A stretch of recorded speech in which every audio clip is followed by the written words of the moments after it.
how the budget is coming up, and one of the things that you and your industry continuously talked about last year was the export duty rollback, which has happened. From what you said, it looks like probably a little too late for the companies to kind of benefit from the exports. But now with the budget coming up and this, what is it that you earlier mentioned the word kicker. If I were to ask you, what is that kicker the finance minister could provide in the budget for the industry? What would that be? Now, the policy, I think if somebody can talk about, there are certain comparative advantages which India has where there is no need for us to import. It is available in India.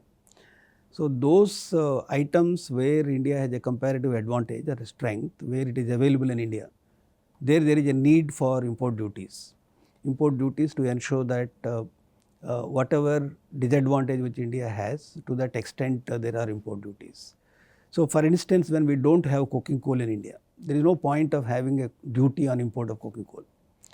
So, as a policy, I think wherever India does not have resources, we have to rely upon overseas to import. Making that particular item expensive for Indian importers has no meaning in my view. So, there the duties are to be reduced as much as possible.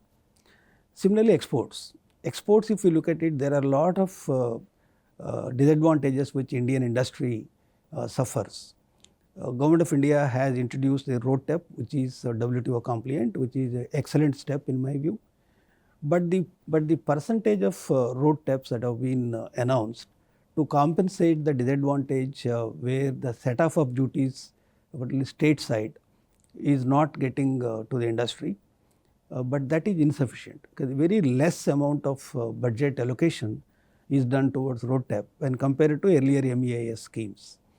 So, proper allocation towards road tax and appropriately giving to the industry for setting off the duties which are not possibly be getting credit in the process, that is one essential step to make Indian exports competitive.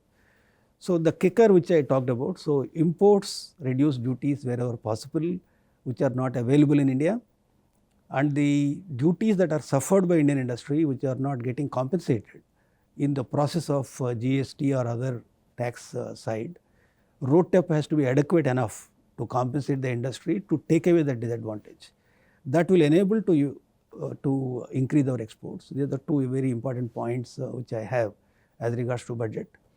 The second area is relating to the thrust on infrastructure. So, the capital expenditure, they have allocated large amounts in the last year, 7,50,000 crores. So, we are looking forward that increase as far as the capex. That is the engine which is really working to keep our Indian economy ticking. So, there should be adequate allocation towards infrastructure spending, particularly on governmental projects. This is the second. The third area is the decarbonization story, which every country is talking about giving helping hand to the industry for transition. So, transition financing by way of concessional interest or some grants to the industry are encouraging these industries to transition as early as possible. This is also one of the important steps which we are looking at as a policy decision in the budget. Fair enough. I think the infrastructure investment is something that everybody will watch out for, and we hope that that continues because that can really trigger consumption also in the economy.